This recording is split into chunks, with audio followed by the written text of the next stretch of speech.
My daughter-in-law made up a family party on the day of my 65th birthday. While I celebrated alone, my daughter-in-law sent me a message. "What did you do? Who is this lawyer at my party?" I just laughed. Subscribe to the channel for more stories like this, and comment the city you're watching from. I woke up on my 65th birthday to complete silence.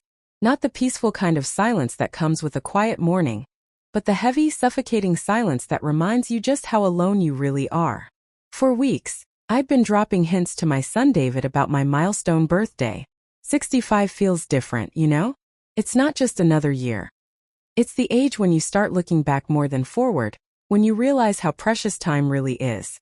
I'd mentioned it during our monthly phone calls, those brief, stilted conversations where he always seemed distracted.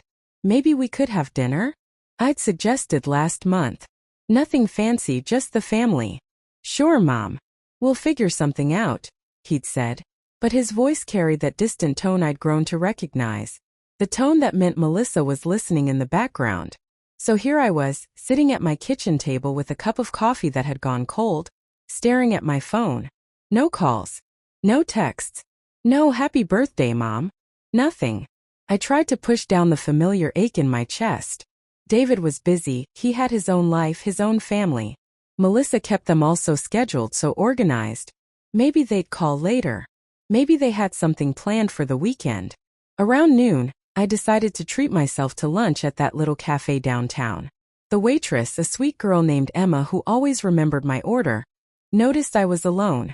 "Special occasion today?" she asked, seeing my nicer dress and the small pearl earrings I'd put on. "It's my birthday," I admitted, trying to keep my voice light. Her face lit up. "Well, happy birthday. Are you meeting family later?" I smiled and lied. "Oh yes, something's planned for this evening." But evening came and went with nothing. I made myself a small dinner and even bought a single cupcake from the grocery store, sticking one candle in it. As I sat there in my empty dining room, singing happy birthday to myself in a whisper, I felt something break inside my chest. That's when my phone buzzed with a notification from Facebook. My heart leaped for a moment. Maybe David had posted something for my birthday. Instead, what I saw made my blood freeze. There was Melissa, posting photo after photo from what was clearly a large family gathering. The caption read, "Surprise family reunion today. So blessed to have everyone together." I scrolled through the images with trembling fingers. There was David, laughing with his arm around Melissa. There were my grandchildren, 7-year-old Emma and 5-year-old Jake, dressed in their nice clothes, faces sticky with cake frosting. There was David's sister Linda, who lived 3 states away and supposedly never traveled anymore. There was my brother Tom and his wife Sarah, whom I hadn't seen in months. Everyone was there. Everyone except me. I studied each photo, looking for some explanation, some sign that this wasn't what it appeared to be. But no, this was a planned event. A celebration. On my birthday. And I hadn't been invited to my own family gathering. The location tag showed David and Melissa's house. They were all just 15 minutes away from me, laughing and celebrating while I sat alone with my grocery store cupcake. My hands shook as I continued scrolling. In one photo, I could see a banner in the background that said, "Welcome family." In another, there was a beautiful cake, much nicer than my sad little cupcake, with Family Reunion 2024 written in elegant script. But what hurt the most was a photo of my grandchildren opening presents. Presents that looked exactly like the kind I would have brought if I'd been invited. It was as if Melissa had planned a version of a family gathering that was better off without me. I set my phone down and stared at the wall, trying to process what I was seeing. This wasn't an oversight. This wasn't a miscommunication. This was deliberate. Melissa had organized a family reunion on my 65th birthday, and made sure I wasn't part of it. The cruelty of it took my breath away. Not only had they excluded me, but they'd done it on the one day of the year that should have been about me. It was like she was making a statement. "We don't need you. We're better off without you." I tried calling David, but it went straight to voicemail. Of course it did.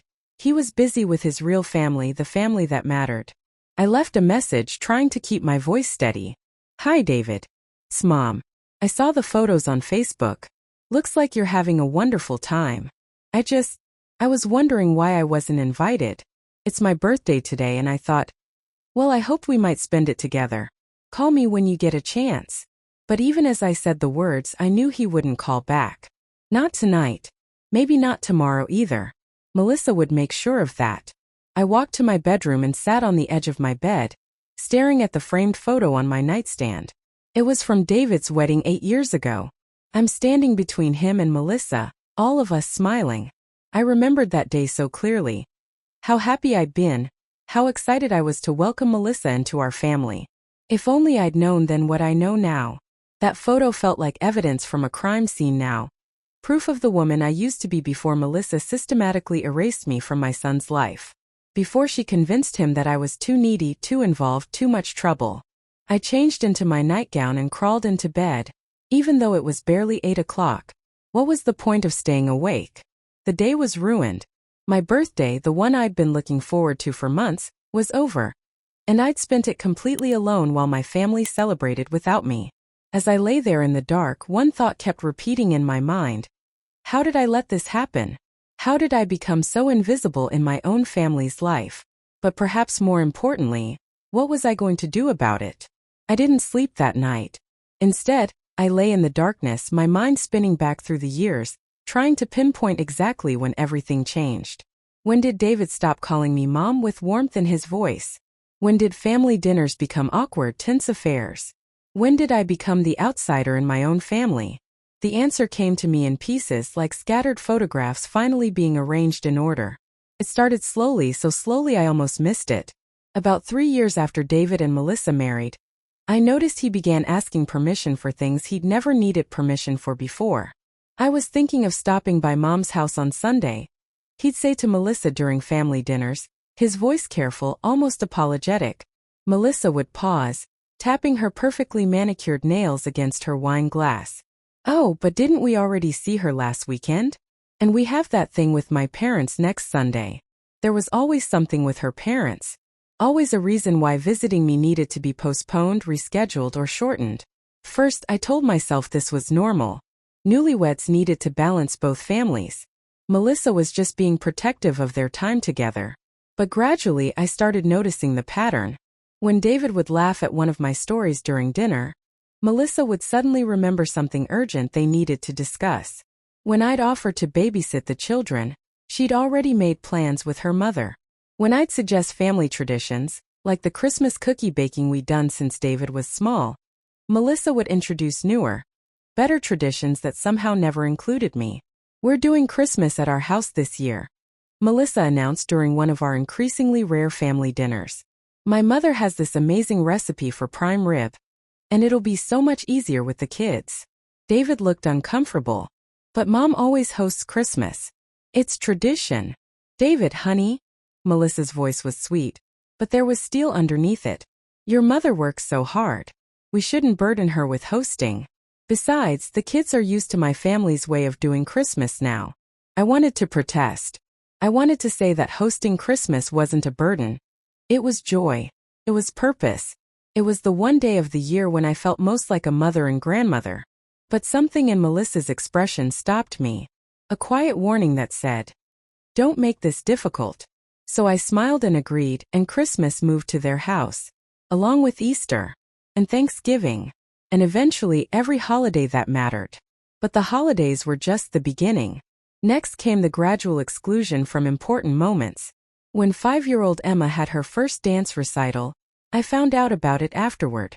"Oh, I'm so sorry," Melissa said when I asked why I hadn't been told. "I thought David mentioned it to you. It was such a small event, though. Really not worth the drive for you." When Jake scored his first goal in Little League, I saw it on Facebook like a stranger. "We would have called," David explained when I brought it up, "but it was so last minute, and we know how you hate driving in traffic." When had I ever said I hated driving in traffic? When had I ever implied that my grandchildren's milestones weren't worth any inconvenience?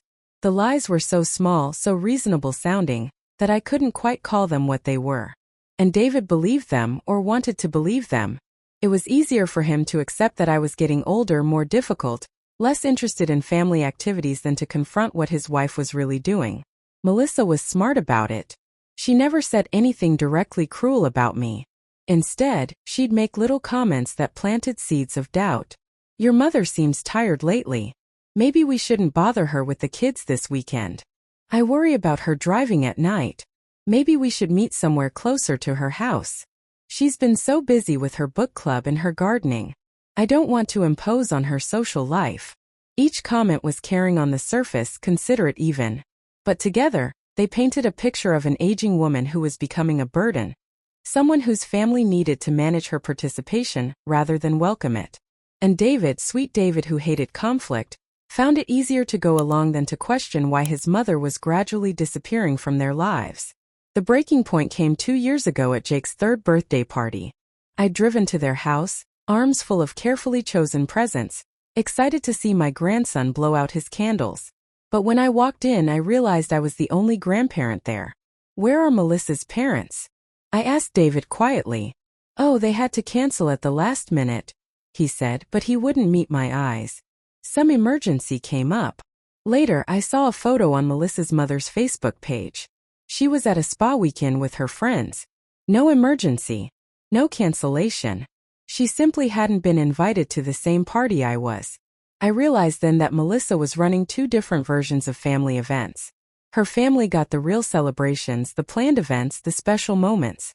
I got the obligatory invitations, the last-minute notices, the stripped-down versions. She was teaching my grandchildren that there were 2 categories of family, the important people and the people you tolerate. And I was firmly in the second category. The most painful part was watching David change. The son who used to call me every week started calling every other week, then once a month. The man who used to seek my advice about everything started making decisions without mentioning them to me. The father who used to proudly share every detail about his children's lives started offering only surface-level updates. How's Emma doing in school? I'd ask. Oh, fine. She's doing really well. What's her favorite subject? I think math? Or maybe science. She likes a lot of things. He was becoming a stranger to me. This son I'd raised alone after his father died. This boy I'd sacrificed everything for. And he didn't even seem to notice it was happening. Now, lying in my bed after the cruelest birthday of my life, I finally understood what Melissa had accomplished. She hadn't just excluded me from one family gathering. She'd systematically erased me from my son's life, one small manipulation at a time. And tomorrow, when David finally called to apologize for the oversight, I knew exactly what he would say. That it had been a last-minute thing. That they'd assumed I was busy.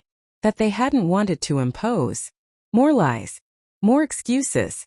More slow, careful erosion of my place in this family.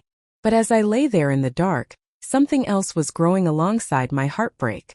Something harder and more determined than grief. Melissa thought she'd won. She thought she'd successfully removed me from the picture, that I'd quietly fade away like a woman who knew her place. She was about to learn how wrong she was. The call came 3 days after my birthday, just as I'd predicted. David's voice was carefully casual, the tone he used when he was trying to smooth over something unpleasant. Hey Mom. Sorry I missed your call the other day. We had that family thing, and it got pretty crazy. Family thing. As if I hadn't seen every detail of it splashed across social media. I saw the photos, I said quietly. It looked like a lovely reunion. There was a pause. I could almost hear him scrambling for an explanation that wouldn't sound as cruel as the truth. Yeah, it was kind of last minute. Melissa's cousin was in town unexpectedly, and she thought it would be nice to get everyone together. You know how these things are. Once you start calling people, it just grows. Everyone except me. Another pause, longer this time. Mom, we didn't want to impose. We know you're not really into big crowds anymore. Not into big crowds. Where had that come from? I've been hosting family gatherings for decades. I loved big crowds, especially when they were filled with people I cared about. David, I said carefully, it was my birthday. I know, and I feel terrible about that. The timing was just really unfortunate. But hey, why don't we take you out this weekend? Just the 4 of us. We'll make it special. Just the 4 of us. The consolation prize. The makeup dinner for the grandmother who got left out of the real celebration. That's very kind, I said, though we both knew I wouldn't take him up on it. These makeup dinners were awkward affairs where everyone pretended things were normal, while Melissa checked her phone and the children squirmed in their seats, clearly preferring to be anywhere else. After I hung up, I sat in my living room, staring at the photo albums scattered across my coffee table. I'd pulled them out the night before, trying to find some evidence of the family I thought we used to be. The pictures told the story clearly enough. In the early photos right after David and Melissa's wedding, I'm in every shot. Holidays, birthdays, casual Sunday dinners. I'm there, smiling included. But as the years progress, I appear less and less frequently. By the most recent albums, I'm barely there at all. It was like watching myself fade away one photograph at a time. I was about to put the albums away when I noticed something odd. In several of the photos from David's childhood, there's a house in the background that I'd almost forgotten about. My parents' old summer cabin in Lake Tahoe. My father had built that cabin with his own hands back in 1968, when David was just a baby. Every summer we'd pack up and spend 2 weeks there. David learned to fish off that dock, learned to swim in that lake. Some of my happiest memories as a mother happened in that cabin. After my parents died, the cabin had legally passed to me. But David had always assumed it would be his someday. We'd talked about it casually over the years, how he'd bring his own children there, how they'd create the same magical summer memories he'd had. I can't wait for Emma and Jake to experience the cabin, he'd said when Emma was born. It's going to be such a special place for them. I'd agreed, picturing my grandchildren running through the same woods where their father had played, sleeping in the same loft where he'd told me his dreams and fears during those quiet summer evenings. But that was before Melissa decided I was expendable. I walked to my bedroom and opened the old cedar chest where I kept important documents. Birth certificates, insurance policies, and yes, the deed to the Lake Tahoe cabin. I pulled out the thick folder and spread the documents across my bed. The deed was clear and unambiguous. The cabin belonged to me, purchased jointly by my parents and transferred to me upon their deaths. David's name was nowhere on any of the paperwork.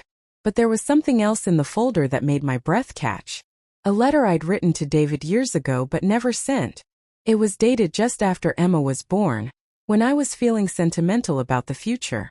In the letter, I'd outlined my plans for the cabin, how I wanted to deed it to David when he turned 40, as a surprise gift for his family, how I'd already spoken to a lawyer about the transfer process, how I couldn't wait to see his face when I handed him the keys to the place that had shaped so much of his childhood.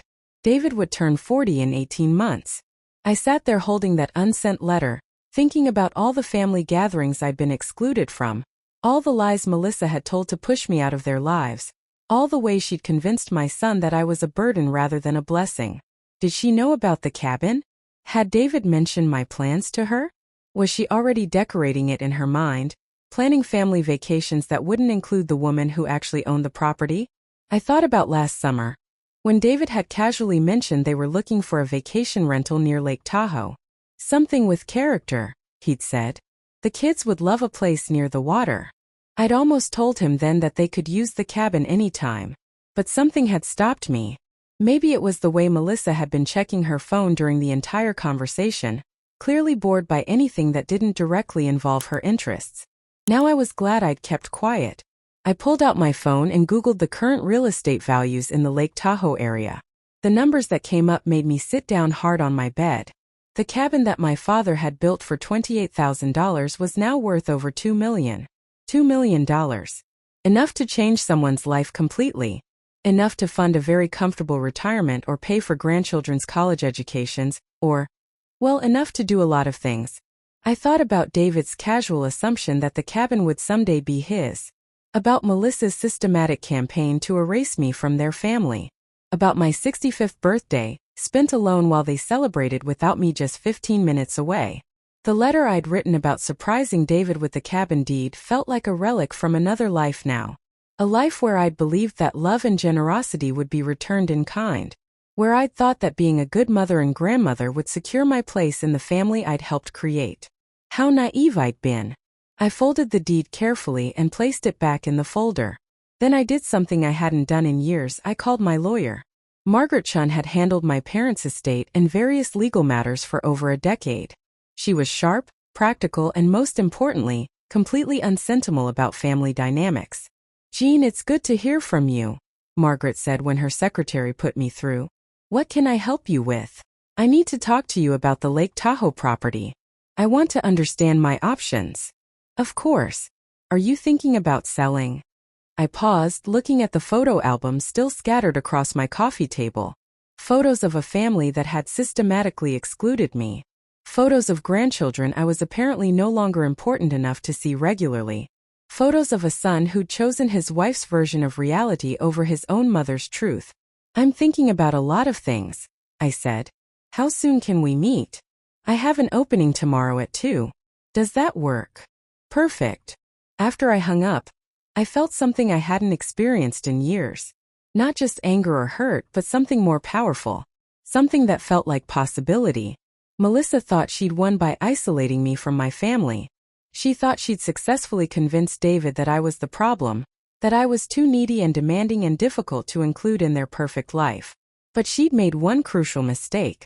She'd forgotten that some power can't be manipulated away.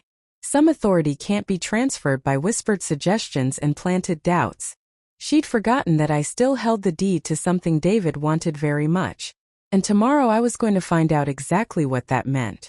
Margaret's office hadn't changed much in the 20 years I'd been coming here. The same heavy wooden desk, the same diplomas on the wall, the same sense of quiet authority that made you feel like your problems could actually be solved. So, Margaret said, settling back in her leather chair after we'd exchanged pleasantries, tell me what's on your mind regarding the Tahoe property. I'd spent the entire drive to her office rehearsing what I wanted to say, but now that I was here, the words felt insufficient. How do you explain to someone that your entire family has been stolen from you, one manipulation at a time? My relationship with my son has become complicated. I began carefully. His wife has made it clear that I'm not welcome in their lives. And I'm starting to wonder if David's expectations about inheriting the cabin are based on assumptions that no longer apply. Margaret leaned forward, her expression serious. What kind of expectations?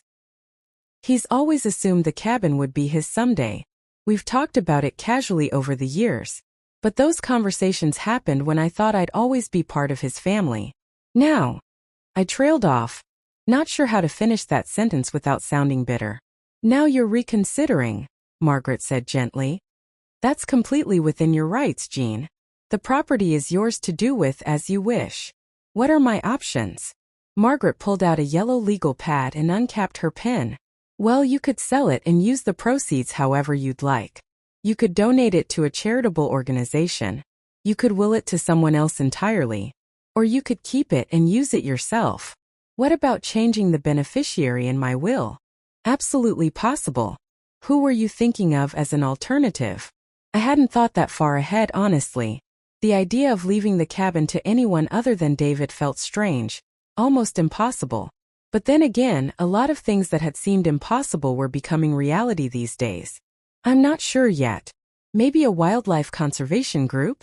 The cabin sits on 43 acres of pristine forest. It might make a nice nature preserve. Margaret made notes as I spoke. That's certainly an option. Very tax advantageous for your estate, too. But Jean, before you make any permanent decisions, let me ask you something. Is there any chance this rift with your son might be repaired? I thought about David's phone call 3 days ago. The casual dismissal of my hurt feelings. The easy lies about why I'd been excluded from my own birthday celebration. The way he'd offered a makeup dinner like a parent placating a disappointed child. I don't think so, I said quietly. Too much has happened.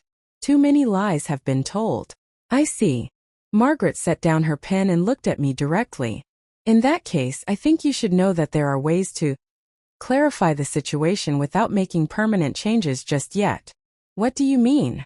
Well, for instance, if your son is planning to use the cabin this summer under the assumption that it will someday be his, it might be worth having a conversation about current ownership before any permanent estate changes are made. I felt my pulse quicken. Are you suggesting I confront him? I'm suggesting that clarity is often kinder than assumption. If David believes he has rights to the property that he doesn't actually have, and if his wife is making plans based on those false assumptions, it might be better for everyone if the truth comes out sooner rather than later. Margaret was being diplomatic, but I could read between the lines. She was telling me that I had power in this situation, and that there were ways to use it that didn't require permanent, irrevocable decisions. What would that look like practically? Well, if they've made plans to use the cabin this summer, you could simply inform them that you've decided to use it yourself. You could mention that you're reconsidering your estate plans in light of recent family changes. You could make it clear that ownership and inheritance are two different things. I pictured Melissa's face when she learned that the cabin she'd probably already planned their summer vacation around was not, in fact, available to them. That the mother-in-law she'd spent years pushing aside actually held legal control over something she wanted. There's something else, Margaret continued. If you're serious about potentially changing your will, you should know that there are organizations that would be very interested in preserving that property. I could put you in touch with some environmental groups that specialize in lake conservation. They could tell you exactly what the cabin and land would mean to their mission. That would be helpful. And Jean? If you do decide to have that conversation with your son, you might want to consider having a witness present. Not for legal reasons but for clarity. Sometimes when families are in conflict, people remember conversations very differently. Margaret's suggestion sparked an idea. A witness. Someone who could see firsthand how David and Melissa reacted when they learned the truth about the cabin ownership. Someone who could observe whether my son showed any genuine remorse for the way I'd been treated, or whether their concern was purely financial. Could you be that witness? I asked. Margaret smiled. I'd be happy to. In fact, if you're planning to have this conversation at their house, I could attend as your legal representative. Sometimes having a lawyer present helps keep discussions productive. By the time I left Margaret's office, I had a plan. Not a vindictive plan exactly, but something that felt like justice. Something that would force David and Melissa to confront the reality of their assumptions and choices. I drove home feeling lighter than I had in months. For so long, I'd felt powerless in the face of Melissa's manipulations. She'd convinced David that I was the problem, that I was demanding and difficult and better left out of their lives. She'd made me feel like a burden, an obligation, someone to be managed rather than loved. But she'd forgotten something important. She'd forgotten that I still had agency in my own life, that I still controlled certain things that mattered to them. That evening, I did something I hadn't done in years. I called David myself instead of waiting for his monthly duty call. Mom? Is everything okay? His voice carried that note of mild panic that adult children get when their elderly parents call unexpectedly. Everything's fine, David. I was just thinking about summer plans. And I wanted to let you know that I've decided to spend some time at the cabin this year. Silence. Then, oh, okay. I didn't realize you were planning to use it. Well, it is mine, I said gently. I thought it was time I started enjoying it again. Right. Of course. It's just, I think Melissa might have mentioned something about us taking the kids there in July. But that's fine, we can figure something else out. Melissa might have mentioned something. So casual. So vague. As if my property had simply been available for their use without any conversation with me at all. Actually, David, that's something we should probably discuss. I've been thinking about my estate planning lately, and I realized we might have some misunderstandings about the cabin. Another pause, longer this time. What kind of misunderstandings? Why don't you and Melissa come over for dinner this weekend? There are a few things I'd like to clarify about my will and my plans for the property. Is this about the other day? Mom, I really am sorry about the birthday thing. We didn't mean to hurt your feelings. Hurt my feelings. As if this was about wounded pride rather than systematic exclusion. We'll talk this weekend, I said.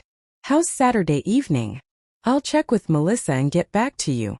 After I hung up, I called Margaret and scheduled her to be there Saturday evening as well. Then I opened my laptop and started researching environmental conservation groups in the Lake Tahoe area. I wanted to be fully informed about all my options before I sat down with David and Melissa. I wanted them to understand that this wasn't an empty threat or an emotional outburst. This was a woman who'd finally decided to stop being pushed around by people who'd forgotten how to value her. By Saturday evening, Melissa was going to learn that the mother-in-law she'd systematically excluded from family life still held some cards she didn't know about. And depending on how that conversation went, she might discover that actions have consequences in ways she'd never considered. Saturday evening arrived with the weight of a reckoning. I'd spent the entire day preparing, not just the dinner but myself. I chose my clothes carefully. The navy blue dress David had complimented years ago, The pearl necklace his father had given me for our 20th anniversary. I wanted to look like the woman I'd always been, not the burden Melissa had convinced everyone I'd become. Margaret arrived 30 minutes early, carrying her briefcase and wearing the kind of serious expression that made it clear this wasn't a social visit. "How are you feeling?" she asked as I led her to the living room. "Nervous," I admitted, "but ready." I'd set the dining room table with my good china, the set I'd inherited from my mother. The same dishes we'd used for every important family dinner when David was growing up. I wanted visual reminders everywhere of the history Melissa had tried so hard to erase. David and Melissa arrived exactly on time, which somehow didn't surprise me. Melissa was always punctual when it served her purposes. They walked in looking like the perfect suburban couple, David in his khakis and button-down shirt, Melissa in an outfit that probably cost more than I spent on groceries in a month. "Mom," David said, giving me a quick hug that felt obligatory. "Something smells great." Melissa smiled her practiced smile and handed me a bottle of wine. "Thank you for having us, Jean. It's been too long since we've had a proper dinner together." Too long. As if the length of time between our dinners was some mysterious force rather than the direct result of her systematic campaign to keep me at arm's length. "Where are Emma and Jake?" I asked, realizing the children weren't with them. "They're staying with my parents tonight," Melissa said smoothly. "We thought it would be better to have an adult conversation without distractions." Of course they were with her parents, the grandparents who apparently mattered enough to provide childcare, unlike the one who wasn't even invited to family gatherings. David noticed Margaret sitting in the living room and paused. "Mom, I didn't realize you were having other company." "Margaret is here in a professional capacity," I said calmly. "She's my attorney." The temperature in the room seemed to drop 10 degrees. David and Melissa exchanged a look that spoke volumes. "Your attorney?" David's voice was careful, controlled. "Is everything okay?" "Everything's fine. I just thought it would be helpful to have legal counsel present while we discuss some family matters." Melissa's smile became more strained. "What kind of family matters require lawyers, Jean?" I gestured toward the dining room. "Why don't we eat first? We can talk afterward." Dinner was a study in forced politeness. David made conversation about work, carefully avoiding any mention of family activities I might have missed. Melissa complimented the food while checking her phone periodically. I played the role of gracious hostess while my stomach churned with anticipation. Finally, when the last of the dishes were cleared, I led them back to the living room where Margaret was waiting. "So," David said, settling onto the couch beside his wife, "what did you want to discuss?" I sat across from them, Margaret beside me with her briefcase open. The documents inside were clearly visible, official-looking papers that made both David and Melissa sit a little straighter. "I've been doing some estate planning," I began, "and I realized we need to clarify a few things about the Lake Tahoe cabin." David relaxed slightly. "Oh, that's good. I'm glad you're getting your affairs in order. Do you need help with any of the paperwork?" "Actually, the paperwork is already complete. Margaret helped me review all the property documents, but I wanted to make sure you understood the current ownership situation." Melissa leaned forward. "What do you mean?" Margaret handed me the deed, which I placed on the coffee table where both David and Melissa could see it. "The cabin belongs to me," I said simply. "Completely and entirely. It was transferred to me when my parents died, and David's name isn't on any of the ownership documents." David frowned. "Right, but I always assumed. I mean, we've talked about how I'd inherit it someday." "We have talked about that," I agreed. "But those conversations happened when I believed I'd always be part of this family, when I thought my role as mother and grandmother would be valued and respected." Melissa's eyes narrowed. "What are you saying, Jean?" "I'm saying that recent events have made me reconsider my estate plans. The systematic exclusion from family gatherings, the lies about why I'm not invited to important events, the clear message that I'm not wanted in my grandchildren's lives, all of this has caused me to reevaluate my assumptions about family loyalty." David shifted uncomfortably. "Mom, if this is about the birthday thing, I told you we're sorry. It was just poor timing." "It wasn't poor timing, David. It was deliberate exclusion. And it wasn't the first time." I turned to Melissa, whose perfect composure was beginning to crack. "Did you think I wouldn't notice?" Did you think I was too stupid or too passive to see what you've been doing? I don't know what you're talking about, Melissa said, but her voice lacked conviction. You've spent 8 years systematically removing me from this family. Small cuts carefully planned. Always with plausible excuses. Always with David's best interests supposedly at heart. But the result has been clear. I'm no longer welcome in my own son's life. David looked between us, confusion and dawning understanding warring on his face. Mom, that's not. We've just been busy. Growing families are complicated. Busy, I repeated. Too busy to invite me to my grandson's birthday party, but not too busy to include Melissa's parents. Too busy to tell me about Emma's recital, but not too busy to post about it on social media. Too busy to include me in family reunions, but not too busy to invite relatives from 3 states away. Margaret cleared her throat gently. Jean has asked me to review her will in light of these family dynamics. She's considering several options for the cabin property. What kind of options? Melissa's voice was sharp now, the sweet facade completely abandoned. Well, I said, enjoying the moment despite myself, there are several environmental conservation groups very interested in the property. 43 acres of pristine lakefront land would make an excellent nature preserve. The color drained from Melissa's face. You're talking about giving away the cabin? I'm talking about recognizing reality. If I'm not part of this family, if my presence is such a burden that I can't even be invited to family gatherings, then perhaps family inheritance traditions don't apply to me either. David finally found his voice. Mom, you're part of the family. Of course you are. Am I? I asked quietly. When was the last time you called me just to talk? When was the last time you asked my opinion about something important? When was the last time I was included in a family decision or celebration, without having to hear about it secondhand? Silence stretched between us. David stared at his hands, unable to meet my eyes. This is ridiculous, Melissa said, her voice rising. You're threatening to throw away family property because you're upset about a misunderstanding? This isn't about misunderstandings, Melissa. This is about respect. This is about recognizing that if you treat someone like they don't matter, there might be consequences. Margaret handed me another document. Jean has also asked me to draft a new will that reflects her current family relationships. The cabin would be donated to the Tahoe Environmental Foundation, with the provision that it be maintained as a wildlife preserve in perpetuity. You can't be serious, Melissa breathed. I'm completely serious. I've already met with the foundation representatives.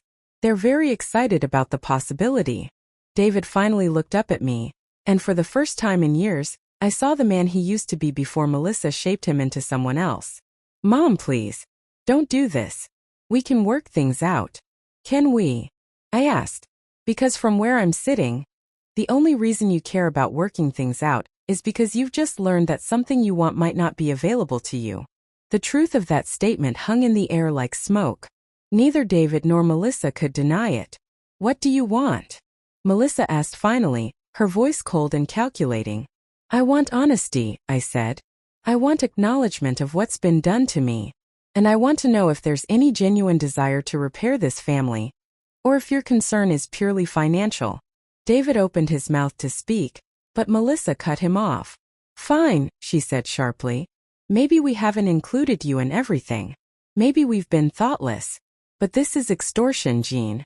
You're trying to buy your way back into our lives. The accusation hit like a slap, but it also clarified everything. Even now, even faced with the consequences of her actions, Melissa couldn't take responsibility. She couldn't apologize. She could only attack. I stood up slowly, Margaret rising beside me. This conversation is over, I said quietly. Margaret will be in touch about the timeline for the estate changes. Mom, wait, David said desperately. Please, let's talk about this. I paused at the doorway, looking back at my son, my beautiful boy who'd grown into a man I barely recognized. David, when you're ready to have an honest conversation about what's happened to our family, without Melissa coaching your responses, you know where to find me. But until then, I think it's best if you don't make any assumptions about inheriting anything. As I walked them to the door, Melissa's mask finally slipped completely. You'll regret this, she hissed quietly, meant only for my ears. I smiled for the first time all evening. No, Melissa. I think you're the one who's going to regret underestimating me. 3 weeks passed in blessed silence. No phone calls from David trying to negotiate. No texts from Melissa attempting to smooth things over. No surprise visits or dramatic gestures. Just quiet, peaceful days where I could finally breathe without waiting for the next manipulation or disappointment. I used the time well. Margaret and I finalized the paperwork with the Tahoe Environmental Foundation. The process of transferring the cabin to them would take several months, but the commitment was legally binding. The property that had been in my family for over 50 years would become a nature preserve, protected forever from development or private use. The irony wasn't lost on me.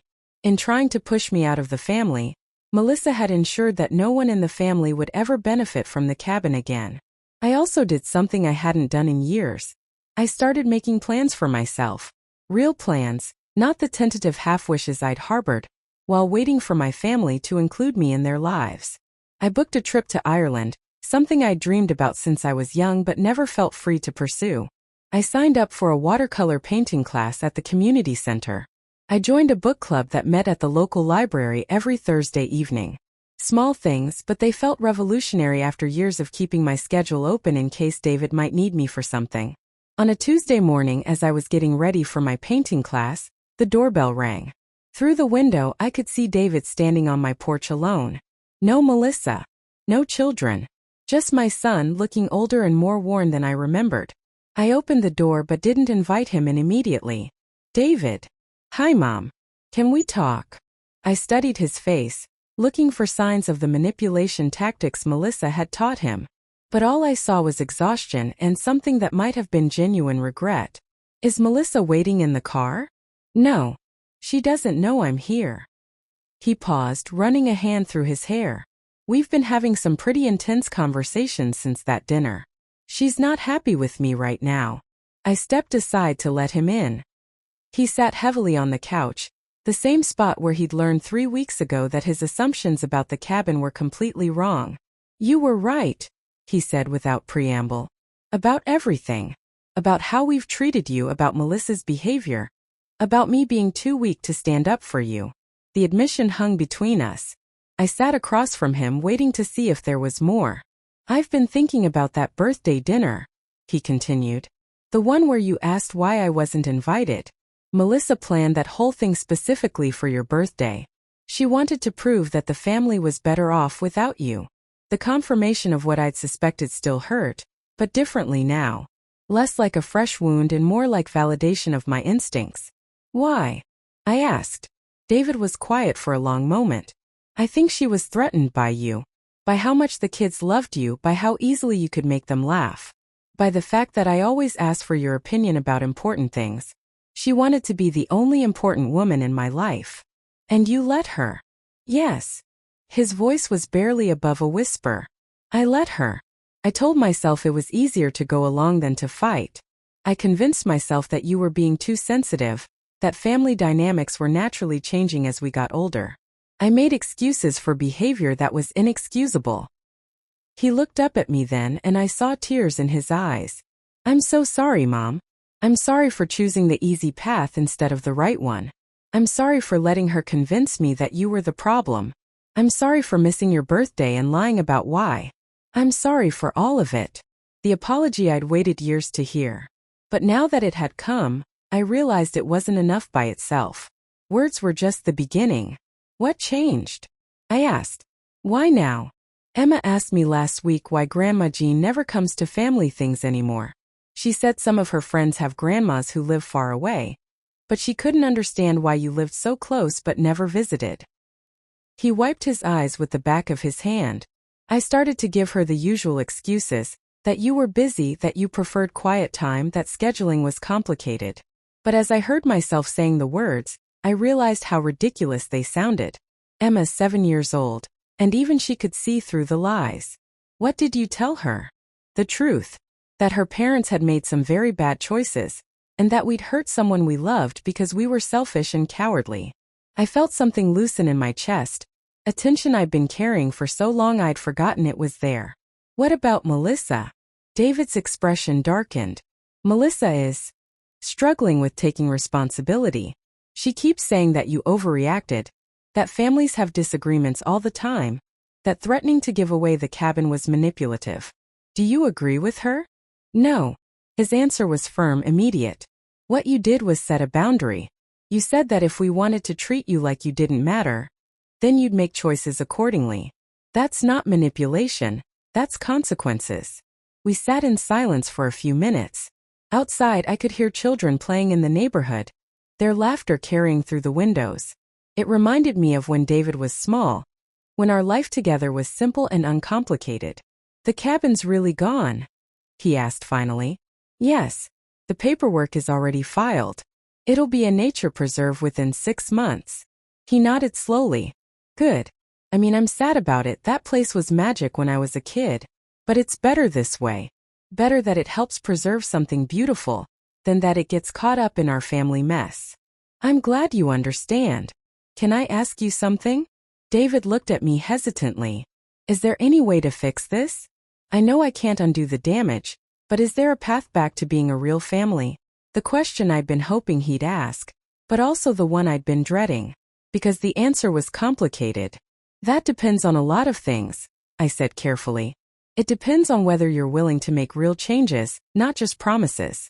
It depends on whether Melissa can acknowledge what she did wrong and commit to doing better. And honestly, David, it depends on whether I can trust you again. What would that look like? I thought about the question seriously. What would rebuilding look like? What would I need to feel safe opening my heart to them again? It would mean including me in family decisions, not just informing me after the fact. It would mean regular contact that isn't dependent on me initiating it. It would mean standing up to Melissa when she tries to exclude me, even if it's uncomfortable for you. David nodded. I can do that. It would also mean family therapy. All of us, including Melissa. Because the patterns that got us here are deeper than just one person's behavior. We all played a role in letting this family break down. Melissa won't agree to therapy. Then we don't have much to work with, do we? David was quiet for a long time, staring at his hands. Finally, he looked up at me with something like determination in his eyes. What if I told you that my marriage might not survive this? The question caught me off guard. What do you mean? I mean that having my eyes open to how we've treated you has made me see other things too. How Melissa handles conflict, how she treats people who don't serve her purposes, how she responds when she doesn't get her way. I'm not sure I like what I see. I chose my words carefully. David, I would never want my relationship with you to cost you your marriage. That's not what this is about. Isn't it, though? He leaned forward. If Melissa can't or won't change, if she can't treat you with basic respect and kindness, then what kind of family are we really building? What am I teaching my children about how to treat people they're supposed to love? The conversation continued for another hour. David asked about my plans for the future, seemed genuinely interested in my upcoming trip to Ireland and my painting classes. He apologized again for missing my birthday and asked if we could have a proper celebration, just the two of us. When he left, he hugged me longer than he had in years. I love you, Mom. I know I haven't shown it well, but I do. And I'm going to do better. 2 days later, Emma and Jake appeared at my door with David, carrying handmade cards and a small potted plant. We're sorry we missed your birthday, Grandma Jean, Emma said solemnly. Daddy explained that we made some mistakes as a family. Jake, who was only 5, didn't fully understand the situation, but he threw himself into my arms with the unconscious affection of a child who hadn't yet learned to withhold love.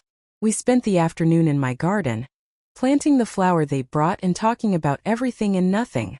David watched from the porch and occasionally I caught him smiling. Really smiling, not the forced expression he'd worn during those awkward family dinners. Melissa didn't come. According to David, she was processing the new family dynamics. I suspected she was plotting her next move, looking for a way to regain control of the narrative. But for the first time in years, I wasn't worried about what she might do next. I had something now that I hadn't had before. Clarity about my own worth and the strength to protect it. That evening, as I tucked Emma and Jake into the guest room beds I'd set up for their overnight visit, Emma looked at me seriously. Grandma Jean, are you going to forgive us? Sweetheart, you didn't do anything wrong. You're children. Adults are supposed to take care of these problems. But are you going to forgive Daddy? I smoothed her hair back from her forehead. I'm working on it. Forgiveness takes time sometimes, but love doesn't go away just because people make mistakes. As I turned off the lights and headed to my own room, I realized something had shifted fundamentally. I was no longer waiting for my family to decide whether I mattered. I knew I mattered. I was no longer hoping for inclusion in a life that didn't value me. I was building a life that brought me joy and peace. And if David truly meant what he said about changing, if he could follow through on his promises, then perhaps we could build something new together. Something healthier and more honest than what we'd had before. But if not, I would be fine. More than fine. I would be free.